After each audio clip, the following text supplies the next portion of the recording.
আল্লাহর ওয়াস্তে গ্যাঞ্জাম করতে যায় না 20 না 8, এই গ্যাঞ্জামে আল্লাহর ওয়াস্তে যায় না। তারাবির নামাজ 5 ঘন্টা, কত রাকাত সেটা বড় কথা না। তারাবির নামাজ কত ঘন্টা? প্রায় 4-5 ঘন্টা। 5 ঘন্টায় 8 রাকাত পড়েন, 5 ঘন্টায় 20 রাকাত পড়েন। কি বুঝতে পারছেন কথা? নবী সাল্লাল্লাহু আলাইহি ওয়াসাল্লাম তারাবির নামাজ কত লম্বা পড়েছে? 1 ঘন্টা। কতক্ষণ পর্যন্ত? সাহাবীরা কি বলছেন? সাহাবীরা বলছেন যে আমরা তড়িঘড়ি করে সেহরি খেয়েছি। নামাজ এত লম্বা নবীজি পড়েছেন, শেষে তড়িঘড়ি করে সেহরি করতে হয়েছে। নবী সাল্লাল্লাহু আলাইহি ওয়াসাল্লামের 2 রাকাত নামাজ কত লম্বা ছিল। আমরা এখন নামাজের রাকাত সংখ্যা নিয়ে যত বেশি ঝগড়া করি, কোয়ালিটি নিয়ে এত ঝগড়া করি না।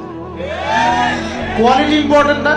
আমার নামাজটা কত সুন্দর হচ্ছে, কত লম্বা হচ্ছে, কত ধীর স্থির হচ্ছে, এই নামাজে আমি ধীর স্থির ভাবে কোরআন শুনবো, বুঝবো, চোখ দিয়ে পানি ঝরবে, এগুলো ইম্পর্টেন্ট না? মক্কা মদিনায় গিয়ে দেখেন, যারা এখন উমরা করতে গিয়েছেন, অনেক তারা সৌভাগ্য